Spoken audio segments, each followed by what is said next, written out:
Ассаламу алейкум, құрметті достар. Біз бүгін PowerMill программасында мынадай белгілі бір деталь, осының матрицасын қалай жасау керек, сол жайында қысқаша тоқталып өтетін боламыз.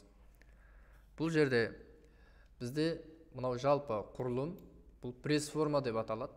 Пресс-форма, пластикалық пресс-форма. Бұның біз матрица бөлімін істейтін боламыз. Яғни мына бөлімді істейтінбіз. Енді мынау үстіңгі бөлімі папасы, астыңғы бөлігі мамасы деп аталады негізінен. Болмаса матрица және пуансон деп аталады. Матрица және пуансон деп. Енді біз матрица бөлімін қалай жасаймыз, соны көрсетеміз. Ең бірінші бізде сызылған белгілі бір форма, жалпы штамп болсын, пресс-форма болсын, біз ең бірінші SolidWorks-тың өзінде толықтап, анықтап көріп, толықтырулар енгізіп барып біз PowerMill-да жұмыс жасауға көшетін боламыз. Өйткені бұл не дегенде, бұл біздің келесі қадамдарға жұмыс жасалып біткеннен кейін бізге қателіктердің орын алуынан алдын алады. Мысалы, мына жерде бізде қай бөлігін бірінші істейміз? Үстіңгі бөлігін, болмаса артқы бөлімін бірінші істейміз. Қалай ойлайсыздар? Негізінен біз әрқашан біз мынадай қалыптардың пуансон немесе матрица болсын, қандай да бір деталь болсын жасаған кезде жұмыс жасайтын бөлікті біз екінші рет істейміз, екінші қадамда. Яғни бірінші біз артқы бөлігін, яғни арт жағында мынау тағы бір плита тұрады, сол бөлікті, яғни мынау арт жағында артқы бөлігін бірінші істеп аламыз. Сосын барып мына алдыңғы бөлігін істейміз. Не үшін? Қалай ойлайсыздар? Жалпы бұл біз қандай да бір мына бетті бірінші істеп алатын болсақ, екінші бетіне аударамыз. Аудару барысында, ары-бері қозғау барысында бұл бетті біз бүлдіріп алуымыз мүмкін. Қандай да бір жағдаймен сызып алуымыз мүмкін. Болмаса бұл жерді біз майыстырып алуымыз мүмкін. Бұл майысты сынды дегенде бұл үлкен сіздерге басы артық, үлкен проблема тауып береді. Яғни сізде қалып жасалып біткеннен кейін бұл бір-біріне киілмей қалуы мүмкін. Болмаса сізде пластиктеріңіз сыртына ағып кетуі мүмкін, сыртына шығып кетуі мүмкін. Шапақ дейді, нелер қалып қою мүмкін деген сияқты заттар болады. Сондықтан біз әрқашан арт жағын бірінші істеп аламыз. Бұл жерде біз неге мән беруіміз керек? Міне бізге бірінші неге мән беру керек? Ең бірінші бізде мынадай бағыттаушы тесіктер болады. Пресс-формалардың барлығында болады. Мынадай бағыттаушы болмаса, мына жерде бізде төртеу тұр. Мына жағында төртеу, мына жағында төртеу тұр. Я болмаса көбінесе бір жағында екі данадан болады. Төрт бұрышында төртеу. Сол сияқты болады. Олардың барлығында бізде жұмыс жасайтын бөлігінде, яғни мынандай фаска болу керек. Міндетті түрде. Жоқ болса сіздер фаска салып алуларыңыз керек. Жоқ болса фаска салып аласыздар. Өйткені не үшін? Бұл жерге кірген кезде бағыттаушы қандай да бір теміріміз кіргенде ары-бері қозғалып тұратын. Бұл ешқандай кідірмей, нақты тұрыс тура кіру керек.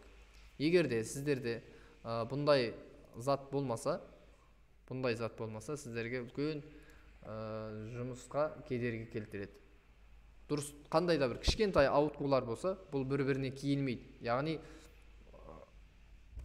станок қатты қысқанда бұны сындырып жіберу мүмкін, бүлдіріп жіберу мүмкін. Сондықтан бәрінде мынандай фаска болу керек сіздерде, міндетті түрде. Енді кеттік. Қалай дайындап аламыз? Міне бізде сызбаға келдік. Міне тура осындай болып тұрады. Міне тура осындай. Мына жерге біз бірінші бағанағы айтқандарымыздай фаска салып аламыз. Фасканы 2 мм, болмаса 1 мм-ден қойсаңыздар болады.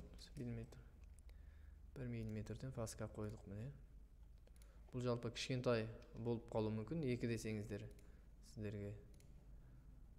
Мысалы 2 деп қазір өзгертейік. Мына жерге мен 2 деп жазайын. 2 мм фаска салдым. Бұл бітті. Ендігі кезекте бізде мынау қырлары болады. Бізде жұмыс жасалып шыққаннан кейін бұл пышақтай болып қалады, кәдімгі пышақ сияқты. Қол тиіп келсе кесіп кететіндей. Бұл жерге де біз фаска салуымыз керек.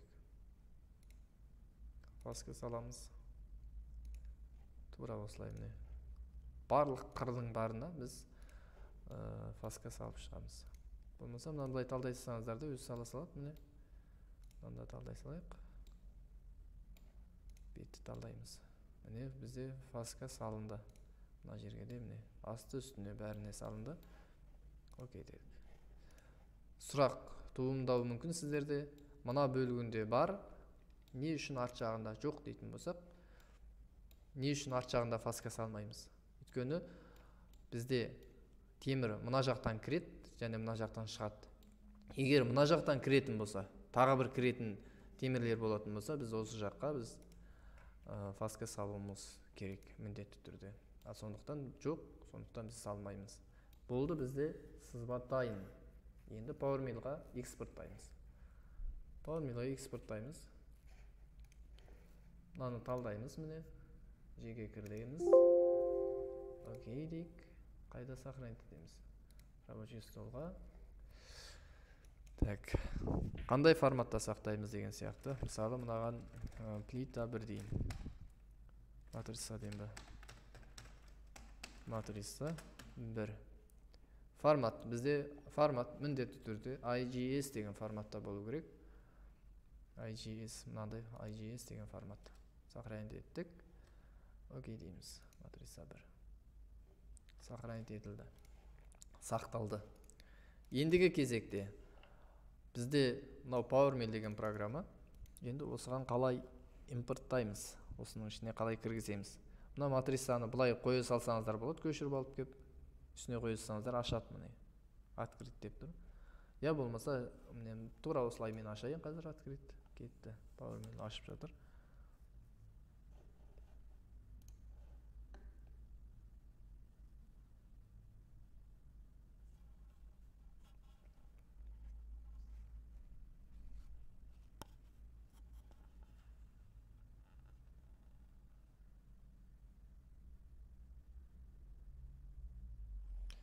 Міне бізде PowerMill ашты. Сызбамыз дайын, кірді, барлығы толық. Енді біз бұны қалай өңдейміз, қалай айландырамыз? Мысалы, бағана мен мынаны былай көшіріп алып келдім. Я болмаса, сіз бұл жерден кірсеңіз болады. Импорт деген бар. Импорттан кіріп, модель. Сіз қай жерде тұр сызбаңыз? Соны осы жерден экспорттап алсаңыз болады. Открыть десеңіз, осында жетіп келеді. Енді бұны айландыру керек. Өткенде сабақта айтып кеткенбіз. Мынаны айландыру үшін біз бірінші таңдап алсақ болады. Міне тура осылай таңдап аламыз. Кнопканың, мишканың оң жағын басамыз. Басқанда мынадай зат шығады. Бұл жерде мына управка деген бар, соны басамыз. Ақырын алып қойсаңыздар жылжитын. Айландырамыз. Арғы бетіне айландырамыз, яғни екінші бетіне, артқы жағына. Бұл жерге біз 90 деп жазсақ, болмаса 180 деп жазайық. Қалай айландырамыз? Міне айланды. 180. Тура осылай келді бізде. Окей дедік. Принять басамыз. Көрдіңіздер, бізде сызба айланды. Тура орнына келді деген сөз. Енді не істейміз? Енді бізде ең бірінші қадамда біз заготовка. Теміріңіз таңдап аласыз. Окей деп басасыз. Бұл дегеніміз сізде темірдің тура размеріне шығады. Міне. Нақты өлшем бойынша көрсетеді. 4 бұрыш болып көрсетеді бұл квадрат. Окей дейміз. Принять басамыз. Енді қадам бізде центр аламыз. Материалды бірінші таңдап аласыз, міндетті түрде. Міндетті түрде осылай заготовканы қойып аласыз. Сосын принять басасыз. Центрді табасыз сіз қазір. Қай жерден центр аласыз? Сол жерге байланысты. Мысалы мен заготовка арқылы аламын. Я болмаса сіз мына центр арқылы алсаңыз болады. Мынау шеңбердің центрі арқылы қандай да бір жерден алсаңыз болады. Жалпы бұл жерде өткенде айтып кеттік, бұл арткаммен салыстырғанда кәдімгідей ауыр және жұмыс жасауға мүмкіндігі көп программа. Сіз кез келген жерден центр алып, кез келген жерден жұмыс жасай аласыз. Ал арткамда нақты белгілі бір жерден ғана центр аласыз. Мына бұрыштан, мына ортасынан, мына жерден, болмаса мынадан деген сияқты.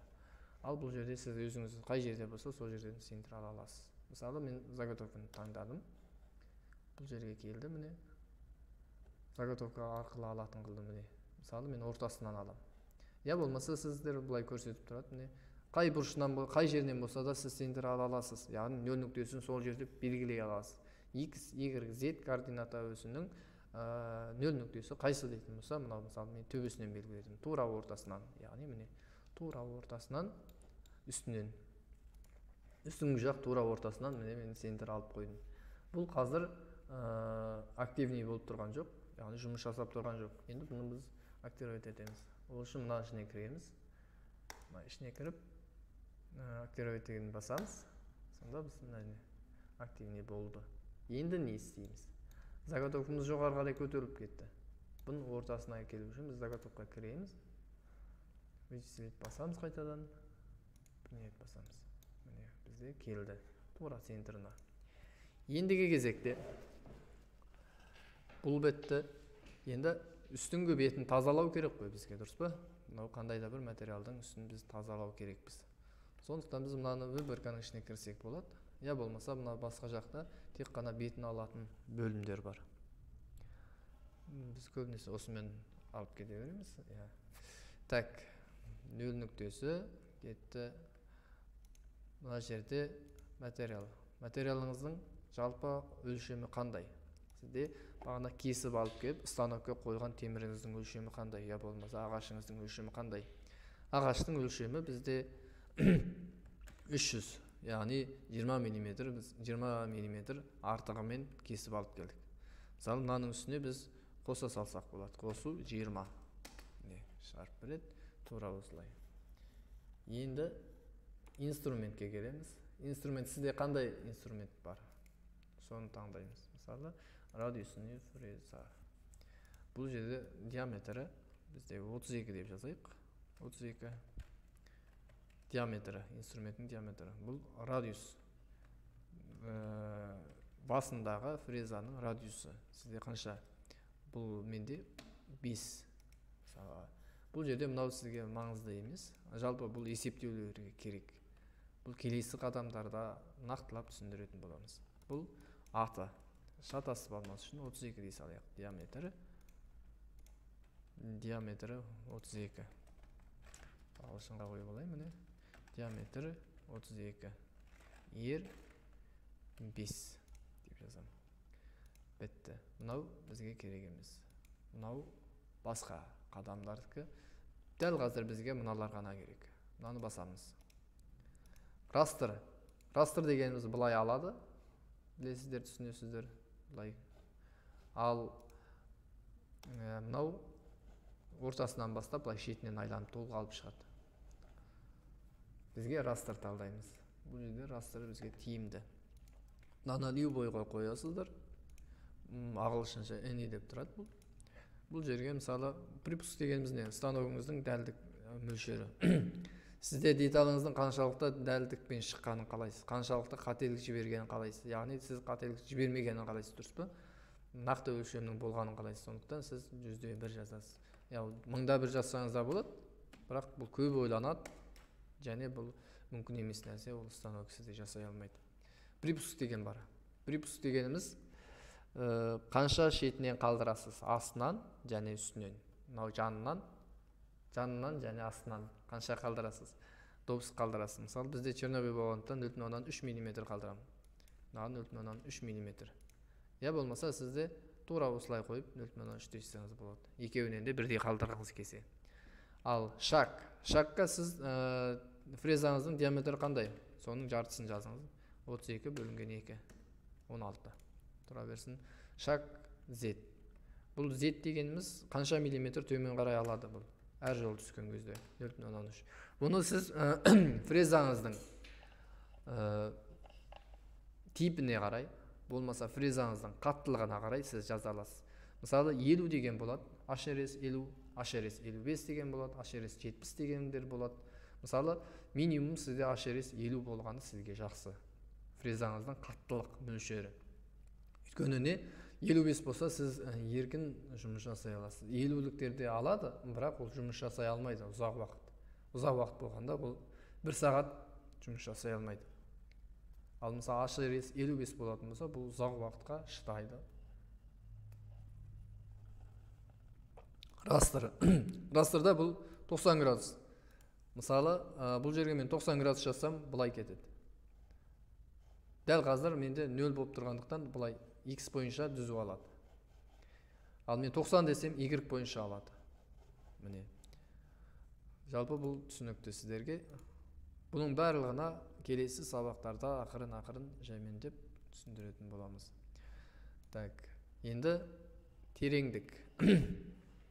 Биіктігі қанша миллиметр болады сізде? Бұл дегеніміз сақтық биіктік. 50 дедік, міне 50. Енді мынаған.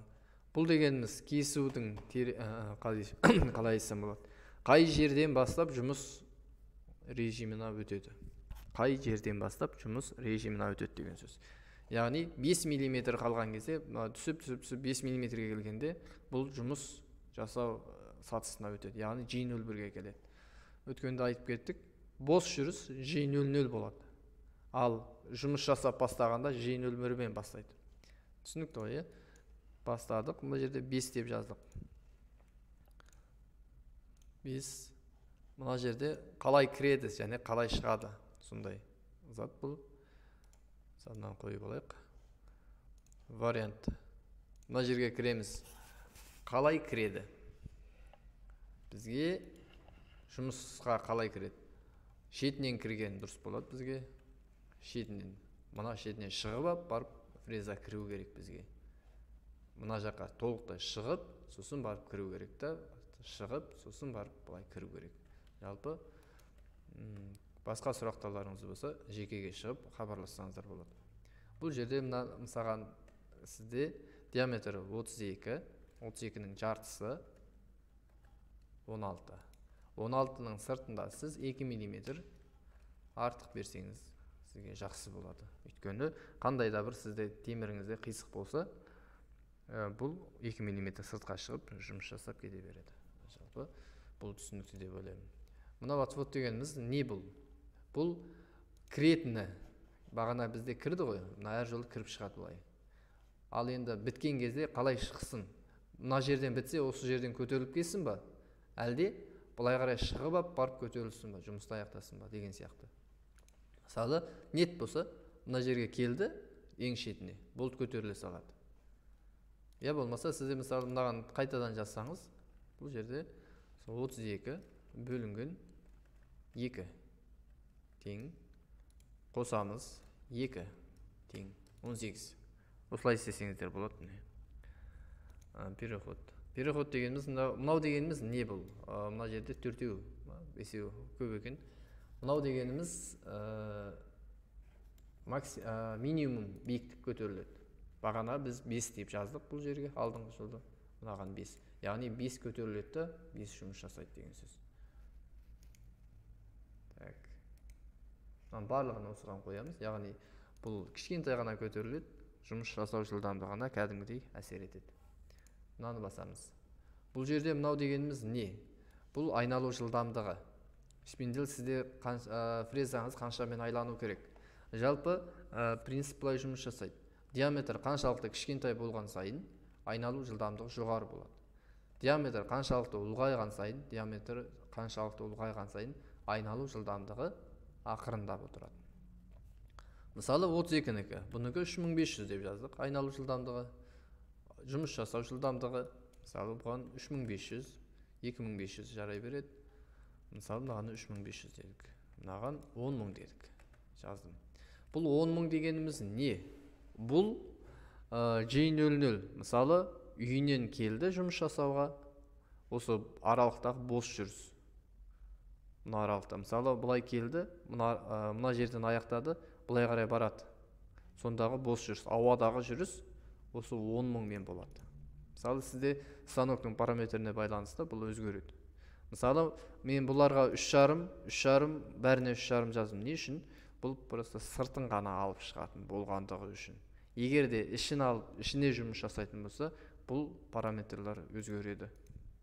Мысалы чистовойда тазартып, жылтыратып шығаруда басқа, черновойда басқа. Үлкен көлемде жұмыс жасаудың жылдамдығы басқа, кішкентай көлемде жұмыс жасаудың жылдамдығы басқа болады. Жалпы бұл бітті. Ендігі кезекте біз мынаның бетін алмақшымыз, дұрыс па? Бетін алмақшымыз. Бетін алайық деп отырмыз. Бетінен қанша миллиметр аламыз? 0, бетінен 5 миллиметр алып тастайтын болсақ, міне тура осылай жасамыз. Астыңғы жағы 0. Бұл жерге 0,1 деп, 0,2 деп жазсаңыздар болады. 5 деп жазыңыз. Тура осылай. Енді көріңіздер, міне көтерілді. 0,2 миллиметр көтеріліп тұр.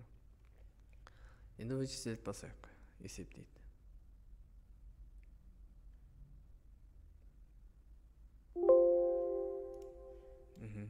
Міне бұл бағанаға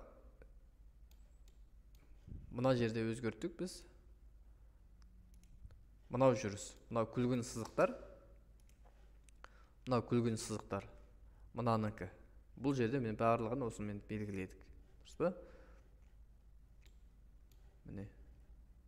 Бағана біз бұл жерде растырға 0 дедік, еш нәрсе өзгертпедік. Егер де бұл жерге біз 90 деп жазсақ, бұл сызық былай емес, былай тұратын еді.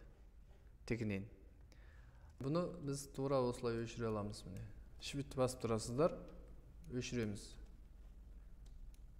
Жеке-жеке, сізге нақты қай сызық керек. Бұлай жеке-жеке талдап өшірсеңіздер болады. Я болмаса, міне, бұны басып біттік. Барлығын талдап болдық. Осы жерден өшірсек болады, міне. Мына жерде удалить компонент. Яғни талданған компоненттерді өшіру, талданған сызықтарды өшіру. Я болмаса, мысалы, мынаны талдайын. Міне, мынаны талдадық. Мынаны басамыз, үстін басамыз. Мынаны біреуін талдасаңыздар болады, тура осылай бастық, міне талдады. Мынаны қалдырамыз, таңдаймыз, үстіне әкеп, оң жақ кнопкасын бассақ, көрсетеді. Бұл жерде, мысалы, мынаны басамыз. Мына тұрғанды басып жібереміз. Барлығы талданды, міне. Мынадан басқаларын талдап алды, автоматически белгілеп берді. Енді мынаны басып өшірсек болады. Жалпы сіздерге түсінікті деп ойлаймын. Жалпы өшіретін сызықты белгілеп алдық. Міне. Мынау күлгін сызықтар не? Мынау сызықтар дегеніміз бұл жерде жазғанымыз. Бағана жаздық. Мына жерде мынау 18. Мынау кіретін. Мынау көктер кіретіні. Қызылдар көтерілетіні болады. Міне, мына жақ кірген, мына жақ толық шыққан. Міне, барлығы қызыл, көрдіңіздер ғой. Жалпы бұл осылай жұмыс жасайды. Бұл бетін алып тастадық. Ендігі кезекте шетін алайық. Шеткі размерін шығарайық. Шеткі размерді шығару үшін біз не істейміз? Ол үшін біз мынаны бір көрінбейтін қылып тастасақ болады, міне. Көрінбейтін қылдым. Енді мынаны басамыз. Мынадай зат, осыны басамыз. Бұл жерде бұл тек қана кез келген бір заттың шетін жұмыс жасайды, жанасып жұмыс жасайды. Сондықтан бұған сіз мысалы қандай өлшем бересіз, бұған сіз маңызды емес. 500 деп жаздыңыз, 5000 деп жаздыңыз, бәрібір. Қаншалықты тереңдікке дейін кіргізесіз. Қаншалықты тереңдікке дейін. Мысалы, сізде станокта қалай тұрады деталыңыз? Соған байланысты болады. Сіз станокта деталыңыз қалай тұрады? Егер де магнитіңіз, жапсырған магнитіңіз мынау толықтай сыртына шықпаса, онда сіз, мысалы, тереңдігін минус, бағана бізде 60 еді ғой мынаның тереңдігі. 60 деп жазсаңыз болады. 60-тың сыртында сіз неңіз бар? Радиус бар. Толық шыққанын қаласаңыз, мына радиусты да қосасыз. Яғни 65 болады. 65-ке дейін төмен қарай түсіресіз. Сонда толықтай фреза жұмыс жасап шыға алады. Яғни сізде размер тура болады. Бұл жерде мынаны 0-ге қоясыздар. Окей дедік. Тура осы фрезамен шетін аламын десеңіздер. Болды, осылай істедік. Спиральдейік. Мына жерде допуск бағанағыдай 0,3 деп қойсаңыздар болды. Егер де черновой болатын болса, сізде чистовой болатын болса 0,01 қойдық. Любой 0,0 тұра берсін. Шаг сізде 0,3 болсын. окей дейміз, басамыз. Міне 18. Бұл жерге бұл жарамайды, бұлай кірген. Сондықтан біз мынаған кіреміз. Белгілі бір спираль тәрізді айланып барып кіреді. Міне тура осылай ақырын барып шетінен кіретін қылып таңдадық. Кіретін неде. Егер шыққанына біз еш нәрсе талдамай қойсақ болады, неттеп. Окей дейміз. Айналу жылдамдығы бізде 3500. Бұл 3500, бұл да 3500-бен кете берсін. Окей дейміз. Қазір қараңыздар. Ішіне де жұмыс жасап кетті, мөлшері.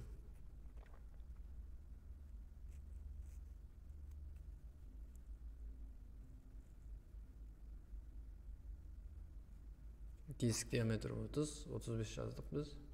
Дұрыс, бәрі.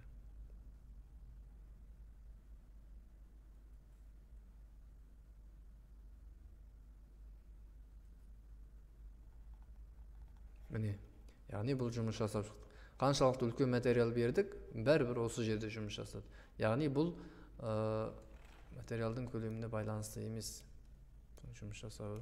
Осылай барлығын талдап, мысалы артық сызықтар. Егер де осы жерде жұмыс жасайтын болса, сізде фрезаңызды бүлдіру, сындыру мүмкіндігі арта түседі.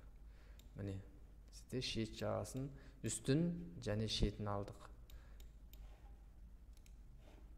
Болды, бізде енді өлшем шықты, нақты өлшем бар. Ендігі кезекте біз тесіктерді жұмыс жасаймыз. Тесіктерге жұмыс жасау үшін не істеу керек? Қандай фреза талдау керек? Қандай сверлоңыз бар? Бұл тесік қандай қызмет атқаратын тесік деген сияқты. Соның бәрін сіз анықтап, қанықтап қосып алуларыңыз керек. Яғни өзіңіз сызсаңыз, өзіңіз сызбасаңыз, сызған адамнан бұл не нәрсе деп сіз анықтап сұрап алуыңыз керек. Мысалы, мына жерге нақты өлшем керек. Мынаған бәрібір бұл жерге. Просто тесіктің орны болса болды, осынша мысалы 30 болатын болса, тесіктің өлшемі, диаметрі. Бұл мысалы 30-5 мм артық, плюс-минус бола береді. Мысалы, артық болса еш нәрсе етпейді деген сияқты заттар болады. Болды, осымен бүгінгі сабақтың тақырыбы. Келесі сабақта тесіктерді қалай тесу керек, қалай нақты размер шығару керек, сосын ары қарай мына бетін қалай істеу керек деген сияқты сұрақтарға жауап беретін боламыз. Назар қойып көргендеріңізге рахмет, лайк басуды ұмытпаңыздар. Рахмет.